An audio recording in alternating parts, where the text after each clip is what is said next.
संस्थापक छत्रपती शिवाजी महाराज, हिंदुत्व सम्राट, शिवसेना प्रमुख आदरणीय बाळासाहेब ठाकरे, धर्मवीर आनंद दिघे यांच्या स्मृतीस अभिवादन करतो, ज्यांनी महाराष्ट्रामध्ये एक अभूतपूर्व अशी क्रांती केली आणि ज्यांच्या कारकिर्दीत महाराष्ट्रात सर्वात जास्त लोकहिताचे निर्णय झाले, गोरगरीब जनसामान्याच्या हक्कासाठी, त्यांना न्याय मिळवून देण्यासाठी 24 तास अहोरात्र काम करणारे आमचे नेते, महाराष्ट्र राज्याचे माजी मुख्यमंत्री माननीय एकनाथजी शिंदे साहेब, आपले लोकप्रिय आमदार श्री नरेंद्र भोंडेकर, आमदार मनीषाताई कायंदे, शिवसेनेचे सर्व जिल्हा प्रमुख, सर्व संपर्क प्रमुख, माजी आमदार कोर्टेजी, माजी आमदार चंद्रिकापुरेजी, व्यासपीठावर उपस्थित सर्व मान्यवर, मी वेळेअभावी सर्वांचं नाव घेत नाही, आणि उपस्थित सर्व शिवसैनिक बांधवांनो आणि भगिनींनो, मी सर्वप्रथम माननीय एकनाथजी शिंदे साहेबांचा मनापासून धन्यवाद देतो की पहिल्यांदा विदर्भाच्या शिवसेनेला लक्ष घालून विदर्भाच्या शिवसेनेला ताकद देण्याचं काम माननीय एकनाथजी शिंदे साहेब यांनी सुरू केलं. आम्ही अनेक वर्षापासून काम करत आहोत. 1999 ला मी पहिल्यांदा आमदार झालो, 2004 ला दुसऱ्यांदा, 2009 ला तिसऱ्यांदा, 2014 ला मी देखील पराभूत झालो, 19 ला मी देखील अपक्ष आलो आणि परत 24 ला निवडून आलो पाचव्यांदा. परंतु एकनाथजी शिंदे साहेबांच्या नेतृत्वात काम करत असताना महाराष्ट्राच्या तळागाळाच्या शिवसेनेला, शिवसेनेच्या पदाधिकाऱ्यांना आणि सामान्य कार्यकर्त्याला न्याय देण्याची जी ताकद त्यांनी तयार केलेली आहे, त्यामुळे आमच्यामध्ये काम करण्याची ऊर्जा आणि उत्साह संचारला. एक नेता कार्यकर्त्याच्या मागे कसा उभा राहू शकतो याचं कुठलं उदाहरण जगामध्ये दाखवण्यासाठी असेल ते एकनाथ शिंदे साहेबांसारखा दुसरा नेतृत्व राहू शकत नाही. एक सामान्य कुटुंबातून, गरीब कुटुंबातून येऊन महाराष्ट्राचं नेतृत्व त्यांनी केलं. आज आपण पाहता की 50 आमदार आणि 13-14 खासदार त्यांच्या मागे एका बंडाच्या स्वरूपात आम्ही निघालो. आणि आज महाराष्ट्रामध्ये प्रत्येक गावागावामध्ये लोकप्रियता कशी असते एखाद्या नेत्याची, तर ते काम अशा पद्धतीने त्यांनी केलं. इतक्या योजना केल्या, इतक्या योजना. मी योजनेचं नाव घ्यायला सुरुवात केलं. मुख्यमंत्री वयोश्री योजना असो, तीर्थदर्शन योजना असो, लाडकी बहीण असो, युवा कार्य प्रशिक्षण असो, कोतवाल असेल, पोलीस पाटील असेल, अंगणवाडी सेवक असेल, आशा वर्कर असेल, प्रत्येक घटकाला न्याय देण्याचं काम त्यांनी या ठिकाणी केलं. आणि स्वर्ण अक्षरात लिहिण्यात जाणारी कारकीर्द असेल ते एकनाथजी शिंदे साहेबांची 2.5 वर्षाची कारकीर्द स्वर्ण अक्षराने लिहिल्या जाणारी कारकीर्द आहे. कुठल्याही आमदाराला विचारा, कुठल्याही मतदारसंघाचा 2000 कोटी, 3000 कोटी, 4000 कोटी. आज आम्ही पाहून आलो भोंडेकरजी यांनी केलेलं काम. तुम्ही अनेक वर्षापासून लोकप्रतिनिधी पाहिले असतील, परंतु एकनाथजी शिंदे साहेबांच्या डिक्शनरीमध्ये कोणी निधीसाठी आलं तर नाही हा शब्द त्याच्यासाठी नाही आहे. सरकारची तिजोरी जनतेसाठी त्यांनी समर्पित केली. एका बाजूने व्यक्तिगत लाभाच्या योजना तर दुसऱ्या बाजूने महाराष्ट्रात पायाभूत सुविधा, हे दोन्ही कामाची सांगड त्यांनी घातलेली आहे. मी आपल्या सर्वांना सांगू इच्छितो की या भंडारा जिल्ह्यामध्ये मी वारंवार दौऱ्यावर येत होतो. मी 5ही जिल्हा परिषदच्या निवडणुकीत प्रचाराला आलो. मला जाणीव आहे या गोष्टीची की इथले कार्यकर्ते कसे जगत होते, कसे काम करत होते.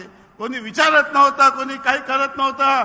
मला मागची जिल्हा परिषदची निवडणूक आठवते. फक्त एकनाथजी शिंदे साहेबांनी आपल्या सर्वांना मदत केली होती, नाही तर कोणी विचारायला तयार नाही. परंतु आज आम्हाला अभिमान आहे, आम्ही एकनाथजी शिंदे साहेबांच्या नेतृत्वात बाहेर पडलो. कधी आमच्या जीवनामध्ये आम्हाला पश्चाताप झाला नाही आणि होणार नाही. आम्हाला अभिमान आहे की एक मर्द माणसाच्या मागे आम्ही या ठिकाणी खंबीरतेने निघालो आणि आज महाराष्ट्रामध्ये पुरे 358 विधानसभेमध्ये या ठिकाणी काम करत आहोत। अनेक काम अनेक निर्णय सरकारने त्यांच्या कारकिर्दीत केले। आज त्यांच्या आशीर्वादाने मी महाराष्ट्र सरकारमध्ये राज्यमंत्री आहे आणि या विदर्भाचे जेवढे काही प्रश्न होते ते सर्व आम्ही सोडवण्याच्या दृष्टीने सातत्याने आमच्याकडे लक्ष घालत आहे। त्यांनी कृषी खात्याची जबाबदारी आमच्यावर दिली। आपण कृषीमध्ये लॉटरी बंद करून टाकली। पहिले 100 लाभार्थ्याला लाभ द्यायचा असेल 1000 लोकांना अर्ज करावा लागत होतं आणि 900 लोकांना आपण सांगत होतो की तुझा अर्ज बाद झाला। आता लॉटरी बंद केली आणि पहिले पाव केलं आणि गोरगरीब शेतकऱ्यांना या संदर्भामध्ये मदत करण्याचा जो निर्णय त्यांनी तकादा आणि जी ताकद त्यांनी उभी केली होती धान उत्पादक शेतकऱ्यांपासून सर्वांना मदत करायची ती आता या ठिकाणी तशाच पद्धतीने सुरू आहे। काळजी करू नका, लवकरच आपल्याला बोनस मिळणार आहे। मला माहित आहे की आपण मोठ्या प्रमाणात बोनसची वाट पाहता। गोसीखुर्द प्रकल्पाचे लोक आले होते। मी भंडारा जिल्ह्याच्या दौऱ्यावर आलो होतो। आमदार भोंडेकर यांनी मला निवेदन दिलं की या गावाचे प्रकल्पग्रस्त मला भेटले। त्यांची केस पूर्णपणे संपून गेली होती। विधान परिषदेमध्ये एक लक्षवेधी होती परिणय फुकेची, ती केस बंद झाली होती। परंतु या सर्व 21,427 प्रकल्पग्रस्तांना नोकरी मिळणार नाही, त्यांना प्रकल्पग्रस्ताचा दाखला मिळणार नाही की कारण की त्यांना एकमुष्ट रक्कम दिलेली आहे। मी आपल्या सर्वांना सांगतो, भंडारा जिल्ह्याच्या गोसीखुर्दच्या प्रकल्पग्रस्ताला सांगतो की 21,427 प्रकल्पग्रस्तांना आता प्रकल्पग्रस्ताचा दाखलाही मिळेल आणि सरकारी नोकरीमध्ये 5% आरक्षण मिळेल। हा ऑर्डर मी आणलेला आहे आणि स्वतः शिंदे साहेब प्रकल्पग्रस्तांना या ठिकाणी ते देणार आहे।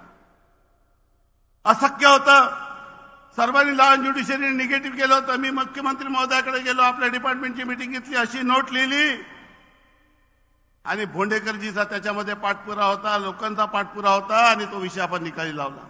पेज प्रकल्पाच्या संदर्भामध्ये काही टेलचे शेतकरी या ठिकाणी राहतात, उन्हाळी धानामध्ये पहिले 3 पट पैसे लागत होते ते आपण माफ केले।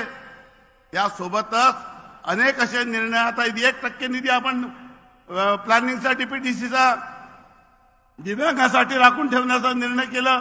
माननीय एकनाथजींनी दिव्यांग मंत्रालय या ठिकाणी तयार केलं आणि आता डीपीडीसीचा 1% निधी आपण आता दिव्यांगासाठी खर्च करणार आहोत। अनेक निर्णय, त्या निर्णयाचा उल्लेख मी या ठिकाणी वेळाभावी करू शकत नाही। नागपूरला देखील अनेक कार्यक्रम आहे, परंतु त्यांनी माझ्या मतदारसंघात आभार सभा घेतली। या जिल्ह्यात त्या आभार सभा घेण्यासाठी या ठिकाणी आले। 2-3दा कार्यक्रम रद्द झाला, परंतु बांधिलकी जनतेशी आहे। ज्या मतदारांनी त्यांच्या आमदाराला निवडून दिलं त्या मतदारांचे आभार मानण्यासाठी येणारा नेता म्हणजे एकनाथजी शिंदे साहेब आहे। हे सांगताना मला आनंदाने अभिमान वाटत आहे। अनेक लोकहिताचे निर्णय आपण या ठिकाणी करत आहोत। टायगरचा प्रश्न होता, आपण आता नवीन पॉलिसी केली आहे कन्झर्वेशनची, ती आता पुढच्या काही दिवसामध्ये कॅबिनेटला येणार आहे। सर्वात महत्वाचं की आता मोठ्या प्रमाणामध्ये घरं होत आहे। इतके घर आपल्याला या ठिकाणी आलेले आहे नाही, घरं असताना लोकांकडे प्लॉट नाही। आपण आता प्लॉट देण्याचे एक नवीन धोरण तयार केलेलं आहे आणि प्रत्येक माणूस ज्याच्याकडे प्लॉट नाही त्याला डीपीडीसीतून पैसे देऊन प्लॉट करण्याचे धोरण देखील आपण या ठिकाणी करत आहोत। चारासाठी आपण पॉलिसी करत आहोत। जे जे सामान्य माणसाला अपेक्षित असेल, एका सरकारपासून लोकांना काय अपेक्षित आहे, एका सरकारपासून काय लोकांना अपेक्षित आहे ते सर्व निर्णय आपण या ठिकाणी करत आहोत। माननीय एकनाथजी शिंदे सरकार लोकहिताचा निर्णय करणारा एक नेता आमच्या मागे ताकदीने उभा आहे, त्याचा आनंदाने अभिमान आम्हाला आहे। आणि निश्चितपणे मी आपल्याला सांगू इच्छितो की त्यांचे 2 शिल्लेदार या ठिकाणी आहेत। हे 2 शिल्लेदार माननीय शिवसेना प्रमुख बाळासाहेब ठाकरे यांना अभिप्रेत असलेली शिवसेना पूर्ण विदर्भामध्ये उभी केल्याशिवाय राहणार नाही, हा वचन मी या जनतेच्या समक्ष आपल्याला देतो। आणि भविष्यात शिवसेना ही सर्वात मोठी ताकद म्हणून कशी उदयास येईल यासाठी आम्ही प्रामाणिकतेने काम करत राहू आपल्या नेतृत्वात, एवढंच या निमित्ताने सांगतो। धन्यवाद। जय हिंद, जय महाराष्ट्र। धन्यवाद।